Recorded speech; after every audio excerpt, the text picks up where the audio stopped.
হযরত লুকমান আলাইহিস সালাম বলেন যে আমি 4000 পয়গম্বরদের সোহবতে ছিলাম, 4000 নবী রাসূলের সোহবতে আমি ছিলাম। তাদের আমি খেদমত করেছি, তাদের থেকে ফয়জ ও বরকত নিয়েছি, তাদের থেকে আমি অনেক কিছু শিখেছি। তবে আমি এই 4000 নবী রাসূলদের থেকে যা কিছু শিখেছি, যা কিছু পেয়েছি, যা কিছু অর্জন করেছি, এর সারমর্ম মৌলিকভাবে 8টি জিনিস পেয়েছি। এই 8টি জিনিস আমরা মনে রাখার চেষ্টা করব। ধারাবাহিকভাবে আমি আপনাদের সামনে পেশ করার চেষ্টা করছি। আমার তৌফিক ইল্লা বিল্লাহ। হযরত লুকমান হাকিম আলাইহিস সালাম তিনি বলেন, আমার দীর্ঘদিনের এই সাধনা সারমর্ম খোলাসা এই 8টি জিনিস। তার ভিতরে একটি হচ্ছে, প্রথমত যখন তোমরা নামাজ পড়বে তো নামাজের ভিতরে নিজের দিলকে হেফাজত করবে। আম্মা বা'দু ফাউযু বিল্লাহি মিনাশ শাইতানির রাজীম। বিসমিল্লাহির রাহমানির রহিম। ولقد آتينا لقمان الحكمة أن اشكر لله ومن يشكر فإنما يشكر لنفسه ومن كفر فإن الله غني حميد. بارك الله لنا ولكم في القرآن العظيم ونفعنا وإياكم بالآيات والذكر الحكيم. সম্মানিত উপস্থিতি, আমি আপনাদের খেদমতে পবিত্র কোরআনুল কারীমের সূরাতুল লুকমান থেকে আয়াতে কারিমা তেলাওয়াত করেছি। হযরত লুকমান আলাইহিস সালাম তিনি অনেক বড় একজন ব্যক্তি ছিলেন। হযরত লুকমান আলাইহিস সালামের নামে আল্লাহ পাক রব্বুল আলামিন পবিত্র কোরআনুল কারীমে একটি সূরা নাযিল করেছেন, যেই সূরার নাম হচ্ছে সূরাতুল লুকমান। এই সূরারই আয়াত আমি তেলাওয়াত করেছি। আমার তেলাওয়াতকৃত আয়াতে তাফসীর করতে যেয়ে সুবহানুল হিন্দ হযরত মাওলানা আহমদ সাঈদ সাহেব দেহলভী রহমতুল্লাহি আলাইহি তিনি হযরত লুকমান আলাইহিস সালামের এক আশ্চর্য বাণী নকল করেছেন। সেই আশ্চর্য বাণী আমি আপনাদের সামনে পেশ করতে যাচ্ছি। আমার তৌফিক ইল্লা বিল্লাহ। হযরত লুকমান আলাইহিস সালাম বলেন যে আমি 4000 পয়গম্বরদের সোহবতে ছিলাম। কত হাজার? 4000 পয়গম্বর, 4000 নবী রাসূলের সোহবতে আমি ছিলাম। তাদের আমি খেদমত করেছি, তাদের থেকে ফয়জ ও বরকত নিয়েছি, তাদের থেকে আমি অনেক কিছু শিখেছি। তবে আমি এই 4000 নবী রাসূলদের থেকে যা কিছু শিখেছি, যা কিছু পেয়েছি, যা কিছু অর্জন করেছি, এর সারমর্ম মৌলিকভাবে 8টি জিনিস পেয়েছি। কয়টি জিনিস পেয়েছেন? 8টি জিনিস। এই 8টি জিনিস আমরা মনে রাখার চেষ্টা করব। ধারাবাহিকভাবে আমি আপনাদের সামনে পেশ করার চেষ্টা করছি। আমার তৌফিক ইল্লা বিল্লাহ। হযরত লুকমান হাকিম আলাইহিস সালাম তিনি বলেন, আমার দীর্ঘদিনের এই সাধনা সারমর্ম খোলাসা এই 8টি জিনিস। তার ভিতরে একটি হচ্ছে, প্রথমত যখন তোমরা নামাজ পড়বে তো নামাজের ভিতরে নিজের দিলকে হেফাজত করবে। নামাজের ভিতরে দিলকে, আমাদের অন্তরকে আমরা হেফাজত করব। নামাজের ভিতরে দিলকে হেফাজত করা দ্বারা উদ্দেশ্য হচ্ছে, আমি আপনি যখন নামাজ শুরু করব, নামাজের শুরু হয় তাকবীরে তাহরিমা থেকে, আল্লাহু আকবার থেকে নামাজ শুরু হয়। এই তাকবীরে তাহরিমা থেকে নিয়ে সালাম ফেরানো পর্যন্ত আমরা আমাদের দিলকে হেফাজত করব। অর্থাৎ নামাজের ভিতরে কোনোভাবেই যেন আমার দিল নামাজ ছাড়া অন্য দিকে না যায়। এটা খুব সহজ কথা না, এটা অনেক কঠিন। তবে এত কঠিন না যে সাধনা করলেও এটা সম্ভব নয়, বরং সাধনা করলে, চেষ্টা করলে, মুজাহাদা করলে এইটাও সম্ভব। এখনো এই পৃথিবীতে অসংখ্য অগণিত মানুষ আছে, আল্লাহর এমন বান্দারা আছেন যারা তাকবীরে তাহরিমা থেকে নিয়ে সালাম ফেরানো পর্যন্ত এমনভাবে নামাজের ভিতরে দিলকে জমিয়ে রাখেন যে দুনিয়ার দিকে একবারও তাদের দিল যায় না। সুবহানাল্লাহ। এটা সম্ভব, তবে এর পিছনে মুজাহাদা করতে হবে, চেষ্টা করতে হবে। মুহতারাম হাজিরিন, আমি কয়েকটি মুজাহাদার কথা, কয়েকটি চেষ্টার কথা, কয়েকটি পদ্ধতির কথা আপনাদের সামনে উল্লেখ করছি। যেই কয়েকটি পদ্ধতি অবলম্বন করলে নামাজের ভিতরে আমাদের দিল শুধু নামাজেই থাকবে, অন্য কোনো দিকে যাবে না। তবে এটা একদিনে হবে না, এটা একদিনে হবে না। আসুন, সর্বপ্রথম যেই পদ্ধতিটা আমরা অবলম্বন করব, যেই পদ্ধতি সম্পর্কে রাসূলুল্লাহ সাল্লাল্লাহু আলাইহি ওয়াসাল্লাম হাদিসে বলেছেন, হাদিসটির নাম হাদিসে জিবরাইল আলাইহিস সালাম। একদিন হযরত জিবরাইল আলাইহিস সালাম রাসূলুল্লাহ সাল্লাল্লাহু আলাইহি ওয়াসাল্লামের সামনে ধবধবে সাদা পোশাক পরিহিত অবস্থায় উপস্থিত হলেন। ফাসনাদা রুকবাতাইহি ইলা রুকবাতাইহি ওয়া ওয়াদাআ কাফাইহি আলা ফাখিদাইহি আও কামা ক্বালা আলাইহিস সালাতু ওয়াসসালাম। হাদিসের বক্তব্য হলো, জিবরাইল আলাইহিস সালাম রাসূলের সামনে নত জানু হয়ে বসলেন, নামাজের সুরতে বসলেন।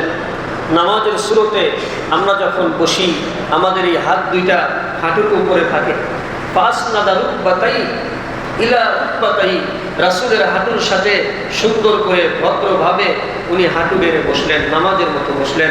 ওয়া ওয়াদাআ কাফাইহি আলা ফাখিদাইহি, এবং তিনি তার এই দুই হাতকে হাঁটুর উপরে সুন্দরভাবে রাখলেন। আত্তাহিয়াতুর সুরতে আমরা যেভাবে বসি। এরপরে তিনি অনেকগুলি প্রশ্ন করেছেন। মূলত প্রশ্ন করার উদ্দেশ্য ছিল উম্মতকে শিক্ষা দেওয়া। জিবরাইল আলাইহিস সালাম নিজের ছাত্র সেজেছেন, রাসূলুল্লাহ সাল্লাল্লাহু আলাইহি ওয়াসাল্লামকে উস্তাদ হিসেবে মেনেছেন। উস্তাদের কাছে ছাত্র যেমন জিজ্ঞাসা করে, জিবরাইল আলাইহিস সালাম রাসূলের কাছে তেমন জিজ্ঞাসা করেছেন, আর রাসূল সুন্দরভাবে একের পর এক উত্তর দিয়ে গেছেন। সুবহানাল্লাহ। আমি সেই হাদিসের ব্যাখ্যার দিকে যাচ্ছি না। এই প্রশ্নগুলির ভিতরে একটি প্রশ্ন ছিল, আমাল ইহসান, হে মুহাম্মদ সাল্লাল্লাহু আলাইহি ওয়াসাল্লাম, আপনি বলুন তো ইহসান কাকে বলে? ছাত্র যেন উস্তাদের কাছে জিজ্ঞাসা করছে, হুজুর আমাল ইহসান, হুজুর ইহসান কি? তখন রাসূল সাল্লাল্লাহু আলাইহি ওয়াসাল্লাম বললেন, আন তা'বুদাল্লাহা কাআন্নাকা তারাহু ফাইন লাম তাকুন তারাহু ফাইন্নাহু ইয়ারাক আও কামা ক্বালা আলাইহিস সালাতু ওয়াসসালাম। ইহসান হলো যখন তুমি ইবাদত করবে, যে কোনো ইবাদত করার ক্ষেত্রে তোমার দিলের অবস্থা এমন হবে, তোমার মনের অবস্থা এমন হবে, তোমার অন্তরের অবস্থা এমন হবে, কান্নাকা তারাহু, তুমি যেন তোমার রবকে দেখে দেখে ইবাদত করতেছ। যদি রবকে দেখা সম্ভব না হয়, দুনিয়া এই চর্ম চোখে রবকে দেখা তো সম্ভব নয়। ফাইন লাম তাকুন তারাহু ফাইন্নাহু ইয়ারাক, তোমার দিলের হালত এমন হবে, যদিও তুমি রবকে দেখতে না পাও, তবে রব কিন্তু অবশ্যই তোমাকে দেখছেন। রব অবশ্যই দেখছেন। কি বলেন? আমরা এই দুনিয়াতে আমাদের রবকে দেখতে পাই না, এটা আমাদের দুর্বলতা, এটা আমাদের চোখের দৃষ্টি শক্তি কম থাকার কারণে আমি আপনি আপনার রবকে দেখতে পাই না। কিন্তু রবের কোনো দৃষ্টি শক্তি কম আছে নাকি? তিনি আমাকে আপনাকে দেখেন কিনা? কখন কখন দেখেন? কি বলেন? কখন কখন দেখেন? সবসময় দেখেন। রব আমাদেরকে কখন কখন দেখেন? আরে ভাই, কখন কখন দেখেন না এমন কোনো সময় নাই যেই সময় রব আমাদেরকে দেখেন না। সব সময় তিনি আমাদেরকে দেখেন। অতএব নামাজের ভিতরে, যে কোনো ইবাদতের ভিতরে দিলকে জমিয়ে রাখার জন্য প্রথম যেই পদ্ধতি রাসূলুল্লাহ সাল্লাল্লাহু আলাইহি ওয়াসাল্লাম শিক্ষা দিয়েছেন, এই পদ্ধতি অবলম্বন করতে হবে। সেটা হলো, আমি যখনই কোনো ইবাদত করব, চিন্তা হবে আমি আমার রবকে দেখে দেখে ইবাদত করছি। যদিও আমি আমার রবকে দেখি না, কিন্তু রব আমাকে অবশ্যই দেখেন। এক নম্বর পদ্ধতি নামাজের ভিতরে, যে কোনো ইবাদতের ভিতরে দিলকে জমিয়ে রাখার জন্য এক নম্বর পদ্ধতি। দুই নম্বর পদ্ধতি তাফসীরকারগণ লিখেছেন যে আমরা যে ইবাদতটা করছি, এই ইবাদতটা কোন ইবাদত? ধরুন উদ্দেশ্য নামাজ যদি ইবাদত হয়ে থাকে, আমরা এখন নামাজ পড়ব, তো তাফসীরকারগণ লিখেছেন, মুহাদ্দিসিন ইকরাম লিখেছেন যে ইবাদতটা তুমি করতেছো এইটা কোন ইবাদত? যদি নামাজ হয়ে থাকে এটা কোন নামাজ? এটা কি জোহরের নামাজ না আসরের নামাজ? এটা কয় রাকাত? এই দিকে চিন্তা করবা। তুমি যে নামাজের ভিতরে দাঁড়িয়েছ, এই নামাজে তুমি এখন কি দাঁড়ানো অবস্থায় আছো, না রুকু অবস্থায় আছো, না সেজদা অবস্থায় আছো? এই আরকানগুলির দিকে তোমার দৃষ্টি থাকবে যে আমি এখন কোন নামাজ পড়ছি।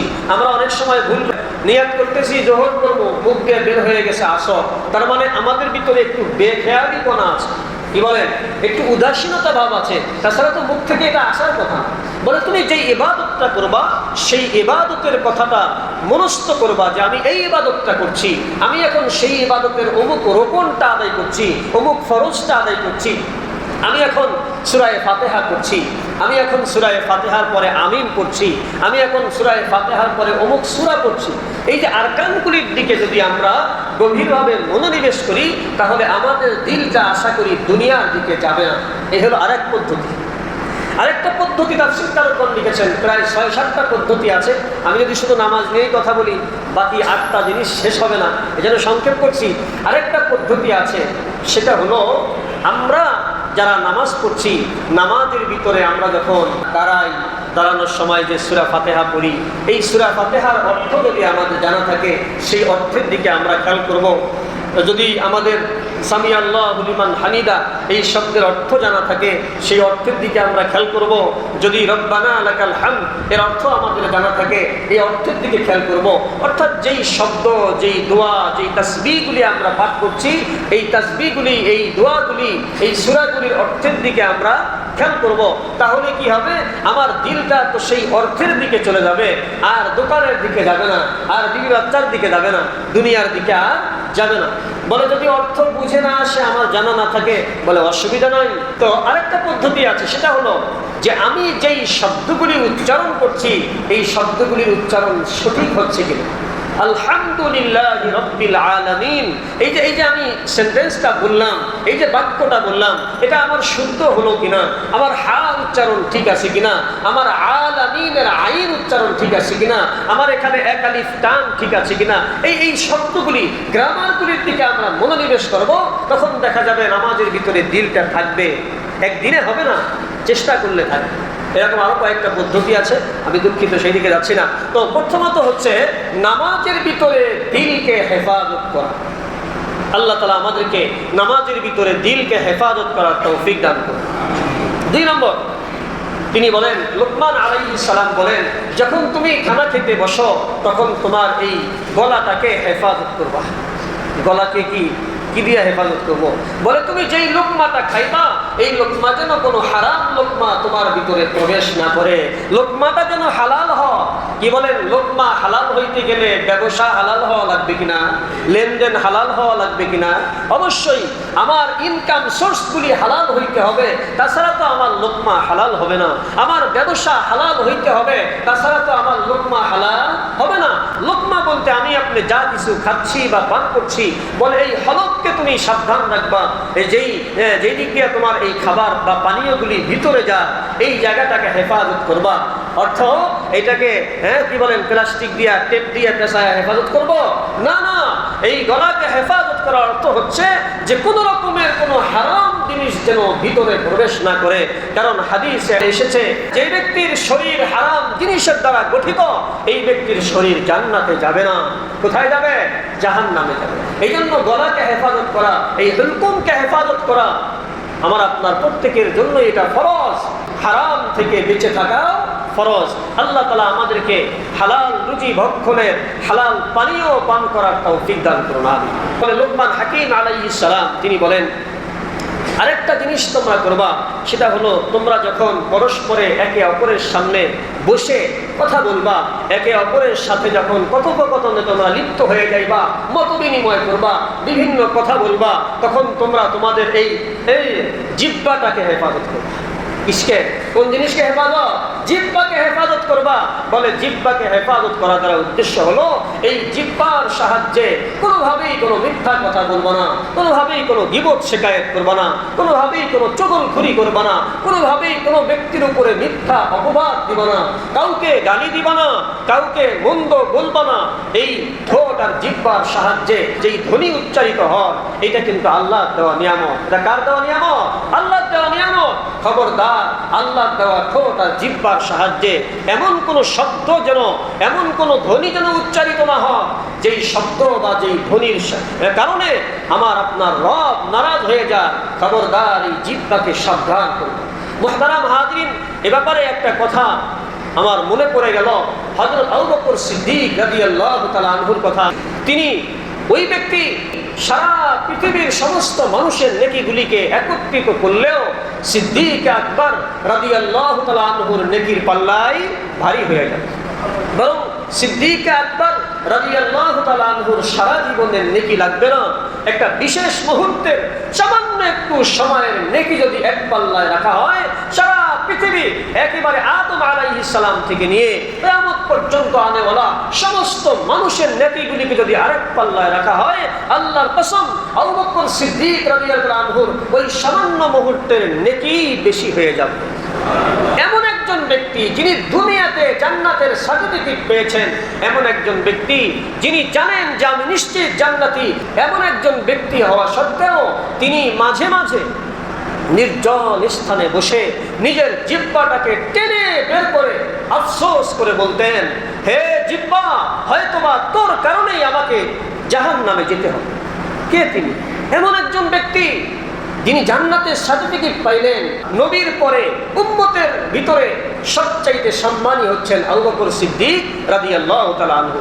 এমন একজন ব্যক্তি হওয়া সত্ত্বেও তিনি মাঝে মাঝে নিজের জিহ্বা টেনে বের করে বলতেন, যদি জাহান্নামে যাই তো তোর কারণেই জাহান্নামে। মুহতারাম হাজরিন, এই যে তো লোকমান হাকিম আলাইহিস সালাম বলেন, তোমরা যখন কথা বলবে তো জিহ্বাকে সাবধান করবে। জিহ্বা যেন কোনোভাবেই কোনো অন্যায় কথা না বলে, কোনোভাবেই এমন কোনো কথা যেন জিহ্বা থেকে উচ্চারিত না হয় যার কারণে আল্লাহ নারাজ হয়ে যায়। 4 নম্বরে, যখন তোমরা কারোর সাথে সাক্ষাতে যাবে, সাবধান, সাক্ষাতে যাওয়ার সময় পুরুষদের সাথেই সাক্ষাৎ করবে, কোনো বেগানা নারীর সাথে যেন সাক্ষাৎ না হয়, কোনো বেগানা নারীর দিকে তোমার দৃষ্টি যেন না যায়। আমরা বড় অভাবে আছি, আমাদের এই জায়গাটায় অনেক বড় ঘাটতি আছে। আগে যে 3টা আলোচনা করলাম সেখানে তো আছেই এই যে পর্দার বিষয়টা। আমরা নামাজি, বেনামাজি, দেখা যাচ্ছে 5 ওয়াক্ত নামাজি, জুমার নামাজি, সব রকমের নামাজির ভিতরেই এই রোগটা আছে। আমরা অপর মহিলাকে নিজের মায়ের মতো, নিজের বোনের মতো, নাউযুবিল্লাহ, তাদেরকে আপন মনে করে অবাধে আলোচনা চলছে তাদের সাথে, দেখা সাক্ষাৎ, হাসি তামাশা। মানে পর্দা যে একটা ইসলামের ফরজ বিধান, আমরা এটাকে ভুলেই গিয়েছি। বড় আফসোসের কথা। ইল্লা মা রাহিমা রব্বি, আমার রব কিছু মানুষকে এই পর্দার বিধান যে ফরজ, এইটাকে পালন করার তৌফিক দিয়েছেন, আলহামদুলিল্লাহ। এমনও হাজারো পরিবার আছে, এমনও হাজার হাজার ব্যক্তি এই সমাজে আছে যারা মাসের পর মাস যায়, একজন বেগানা নারীর দিকে তাদের দৃষ্টি যায় না। আলহামদুলিল্লাহ।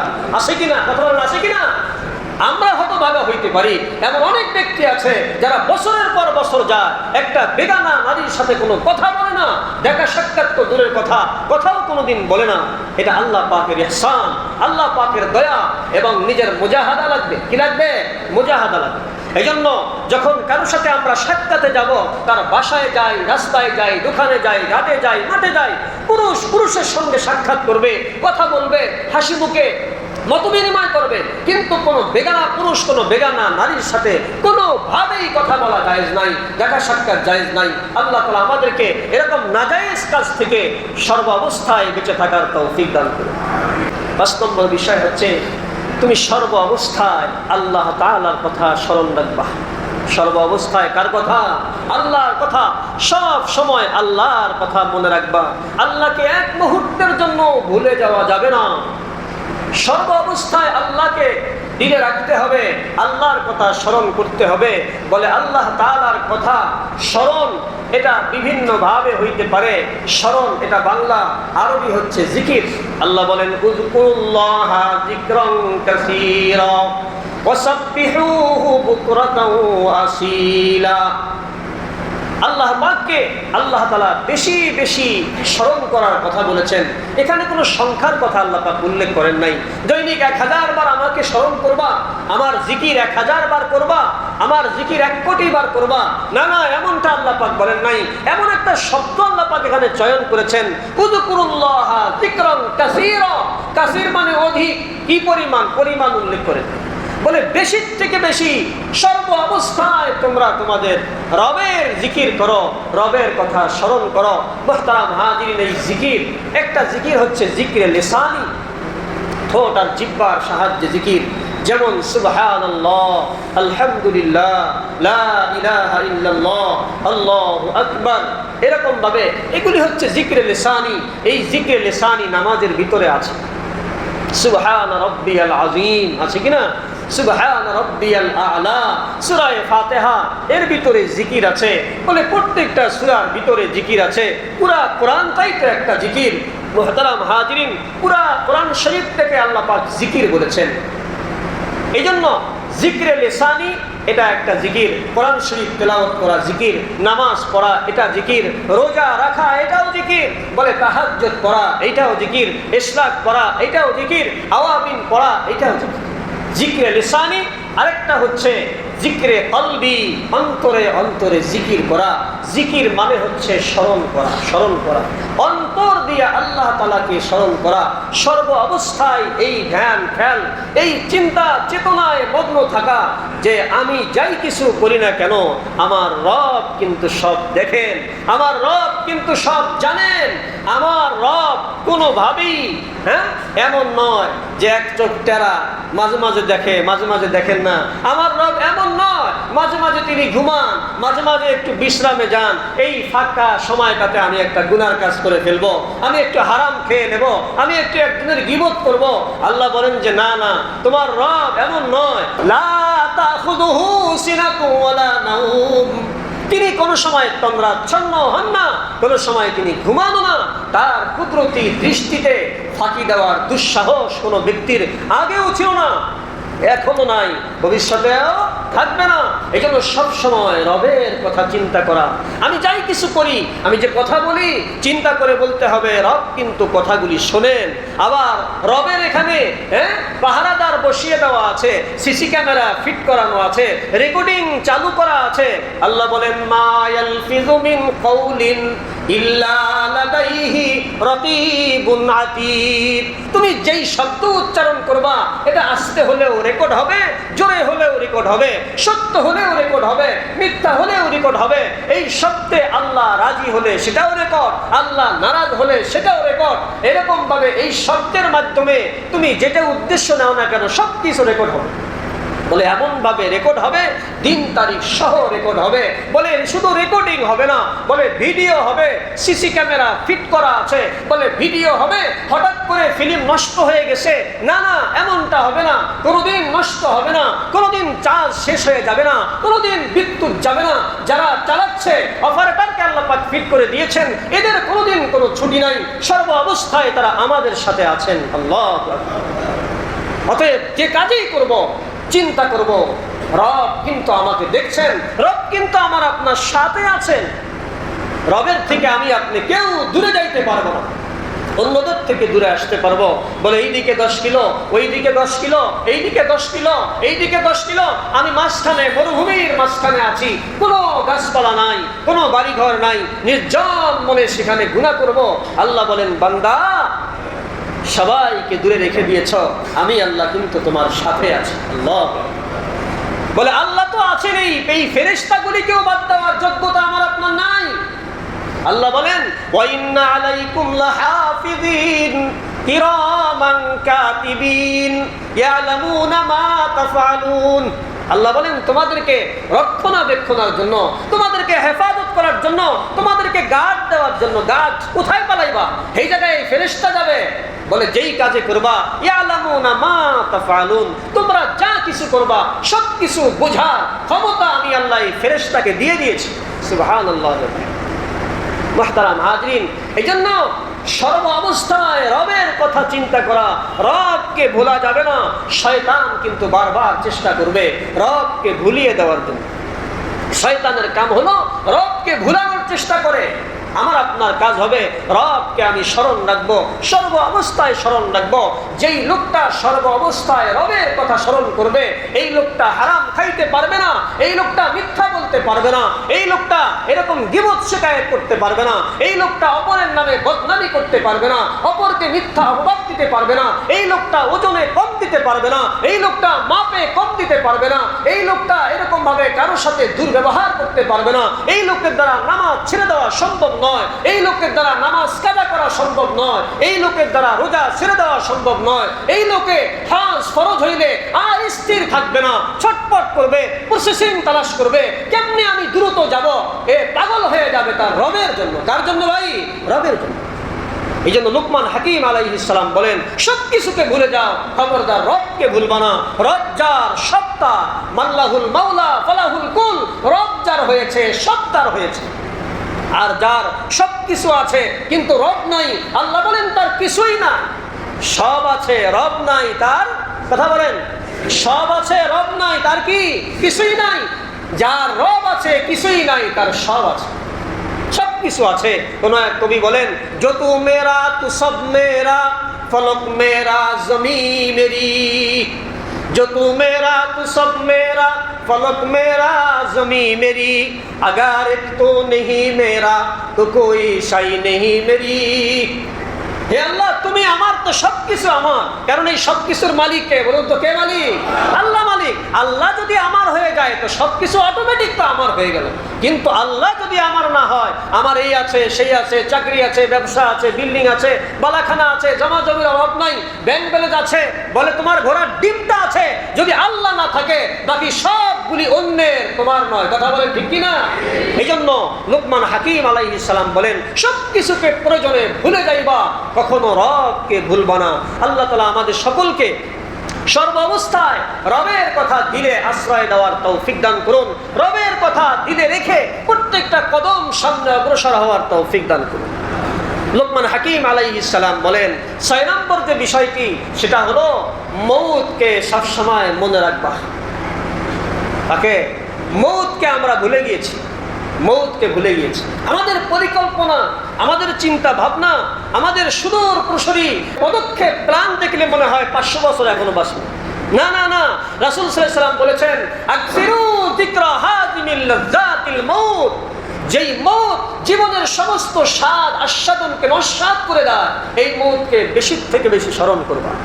যেই মৌত দুই ভাইয়ের মাঝখানে বন্ধনকে ছিঁড়ে দেয়, স্বামী স্ত্রীর মাঝখানের বন্ধনকে ছিঁড়ে দেয়, দাদা নাতির মাঝখানের বন্ধনকে ছিঁড়ে দেয়, বাবা এবং সন্তানের মাঝখানের গভীর বন্ধন, এই যে সেতু বন্ধন আছে, এটাকে বিচ্ছিন্ন করে দেয়। যেই মৌত দুনিয়ার সমস্ত ভোগ বিলাসিতার সাথে তোমার বন্ধনকে ছিন্ন করে দেয়, সমস্ত স্বাদের বস্তু, আস্বাদন করার বস্তু, এর থেকে মৌত তোমাকে একেবারে ছিন্ন করে দেয়।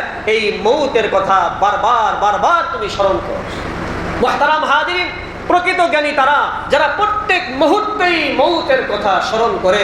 আচ্ছা বলুন তো, যে ব্যক্তি প্রত্যেক মুহূর্তে মৌতের কথা চিন্তা করে, এই ব্যক্তি কি নামাজ ছাড়তে পারে? এই ব্যক্তি কি ওজনে কম দিতে পারে? সেই ব্যক্তি আরেকজনের গীবত শিকায়েত করতে পারে? সেই ব্যক্তি কি সুদের মতো জঘন্যতম পাপে লিপ্ত হইতে পারে? সেই ব্যক্তি কি ঘুষের মতো, জিনার মতো, চুরির মতো, ডাকাতির মতো, লম্পটি বদমাইশের মতো এরকম বড় বড় অন্যায় কাজে লিপ্ত হওয়ার দুঃসাহসিকতা দেখাবে? না না, আমরা এ সকল অন্যায়ের ভিতরে কেন জড়িয়ে আছি? আমরা তো মৌতকে অনেক 500 মাইল দূরে রেখে দিচ্ছি।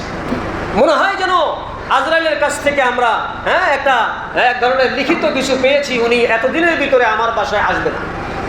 না না, আল্লাহ বলেন যে মৌত যার জন্য ধার্য করেছি, যেই সময়, যেই মুহূর্তে, যেই দিনে, যেই স্থানে, ওই মুহূর্তে, ওই সময়, ওই দিনে, ওই স্থানেই তার মৌত হবে। ইযা জা আজালুহুম লা ইস্তাখিরুনা সাআতান ওয়া লা ইস্তাকদিমুন, যখন কারো মৌতের সময় হয়, এক মুহূর্ত আগেও তার মৌত হবে না, এক মুহূর্ত পরেও তার মৌত হবে না, ঠিক সময়ে মৌত হবে। অকাল মৃত্যু বলতে কিছু নাই, মানুষ তার নির্দিষ্ট হায়াত শেষ করেই মারা যায়। এটা আমার আপনার ঈমান, এটা আমার আপনার আকীদা। যদি আকীদা শুদ্ধ না হয়, ইবাদত সব বৃথা যায়। মুহতারাম হাজিরিন, আল্লাহ পাক রব্বুল আলামিন মৌতকে নির্ধারিত করে দিয়েছেন, কিন্তু মজার ব্যাপার হলো মৌত নির্ধারিত তো আছে, কিন্তু কখন সেই মৌত এইটা আল্লাহ পাক বান্দাকে জানান নাই। কি বলেন, আমরা সবাই মরবো কিনা? সবাই মরবো তো? কে কবে মরবেন জানা আছে? তাহলে এমনও হইতে পারে আজকের এই জুমার নামাজ আমার আপনার জীবনের শেষ নামাজ। কথা বলেন, হইতে পারে কিনা? এমনও হইতে পারে এখন ঘড়িতে 1টা বেজে 14 মিনিট, এমন হইতে পারে 15 মিনিট আসার আগেই আমি আপনি দুনিয়ার থেকে চলে যাব। হইতে পারে কিনা? অতএব যার মৌত অবধারিত এবং সময় জানা নাই, সে ব্যক্তি কোনোভাবেই কোনো হারামের সাথে সম্পর্ক রাখতে পারে না, কোনোভাবেই কোনো নাফরমানির কাজে সম্পর্ক রাখতে পারে না। এই জন্য মৌতের কথা বারবার স্মরণ করার কথা রাসূলুল্লাহ সাল্লাল্লাহু আলাইহি ওয়াসাল্লাম বলেছেন। যদি মৌতের কথা বারবার তোমরা স্মরণ করো, তাহলে তোমাদের জন্য গুনার কাজ ছেড়ে দেওয়া সহজ হবে, সওয়াবের কাজ করতে তোমাদের জন্য সহজ হবে। সময় যেহেতু কম, খুবই সংক্ষেপে আমি বাকি দুইটাও বলে ফেলছি। 7 নম্বর হলো, যখন তোমরা কারো উপকার করো, উপকার করার পরে এই উপকারের কথাটা স্মরণ রেখো না, ভুলে যেও। অর্থাৎ যেটাকে বলে খোটা দেওয়া। খোটা দেওয়া বুঝি তো আমরা, আমাদের এলাকার ভাষা কইলাম খোটা দেওয়া, তুলনা দেওয়া। তুলনা বলে, হ্যাঁ তোমাকে চিনি, তুমি না আমার বাড়ি কাজ করতে এক সময়, এখন তো অনেক বড় হয়ে গেছে। যদি কারো কোনো উপকার কোনো সময় আপনার দ্বারা কেউ পেয়ে থাকে, খবরদার সেই উপকারের কথা তুলনা দিয়ে আপনি তাকে খোটা দেবেন না। এই কাজ করা যাবে না। উপকার করেছেন, আপনার নিয়ত থাকবে আমি আমার রবকে খুশি করার জন্য উপকার করেছি। যেই লোকটার উপকার হয়েছে সেই লোকটা এই সুবিধাটা পেয়ে সে আমার জন্য দোয়া করবে, হয় দোয়া করেছে না হয় করবে, অথবা সে কোনো একদিন আমার উপকার করবে বা না করবে, সেটা তার ব্যাপার। বলে আমি যে এক ব্যক্তির উপকার করেছি এইটা সম্পূর্ণরূপে ভুলে যাব, এটাকে স্মরণ রাখবো না, এটাকে স্মরণ রাখবো না, এটা নিয়ে কোনো সময় তার সামনে আলোচনা করব না। আমাদের সমাজে যদি আমরা একটু তাকায় দেখি, এটার বিরাট প্রতারণা আছে। কথা বলেন, আছে কিনা? তোমারও চিনি তো, আমি আর বাকিটা বললাম, আপনারা বুঝে নিন, সময় তো কম। তো এই যে এটাকে বলে ইহসান জেতানা, মানুষের কোনো উপকার করে খোটা দেওয়া, সেই কয়েক সালের কথা নতুন করে নিয়ে এখানে সংযোগ দিয়ে, কথা বলেন দেওয়া যায় কিনা? এই সংযোগ বিচ্ছিন্ন করতে হবে, এটা সম্পূর্ণ ভুলে যাইতে হবে। 8 নম্বরটা হচ্ছে সম্পূর্ণ বিপরীত। 8 নম্বরটা, যদি কেউ তোমাকে কোনোভাবে কোনো কষ্ট দিয়ে থাকে, এইটা তুমি ভুলে যাইবা। আগেরটা হচ্ছে আমি যদি কারো উপকার করে থাকি সেটা ভুলে যাব, আর 8 নম্বরটা হচ্ছে আমার যদি কেউ কোনো ক্ষতি করে থাকে, অপকার করে থাকে, এইটাও আমি ভুলে যাব। এইটাকে ভিতরে জমাবো না, তিলকে তাল বানায়া প্রতিশোধ নেওয়ার জন্য 10 বছর পরে হলেও তোরে দেখতে নেবো। কথা বলেন ঠিকই না? এটা ইমানদারের বৈশিষ্ট্য না, এটা হলো জাহিলি জামানার বৈশিষ্ট্য। জাহিলি জামানায় যখন তাদের এক গোত্রের সাথে আরেক গোত্রের দ্বন্দ্ব লাগতো, সন্তানদেরকে বলে যাইতো, আমি যদি আমার জীবদ্দশায় অমুক গোত্রের থেকে এই প্রতিশোধ নিতে না পারি, ওই লোকগুলির নাম বলে যাইতো, তোরা আমার সন্তানেরা, আমার নাতিরা এই প্রতিশোধটা নিয়ে নিবা। এতে 100 বছরও মাঝে মাঝে কেটে যেত, এরপরেও তারা তাদের বাপ দাদার ওসিয়ত রক্ষা করতো না। নাউযুবিল্লাহ। অতএব প্রতিশোধ নেওয়ার আশায় মানুষের কোনো ভুল যদি মানুষ আমার সাথে করে থাকে, আমার সাথে অন্যায় করেছে, যে কোনোভাবে কথার মাধ্যমে, কাজের মাধ্যমে, যে কোনো মাধ্যমে কেউ আমাকে কষ্ট দিয়েছে, এইটাকে স্মরণ রেখে, এটাকে পুঁজি করে প্রতিশোধ নেওয়ার উদ্দেশ্যে এটাকে যুগ যুগ ধরে ভিতরে লালন পালন করা, এটা কোনো ইমানদারের বৈশিষ্ট্য নয়। ইমানদারের বৈশিষ্ট্য হচ্ছে আমার উপরে মানুষ অপবাদ দিয়েছে, এরকমভাবে আমাকে মানুষ কটূক্তি করেছে, আমি তাকে ক্ষমা করে দেব। আল্লাহ তাআলা আমাদেরকে এই 8টি গুণ অর্জন করার তৌফিক দান করুন, আমিন।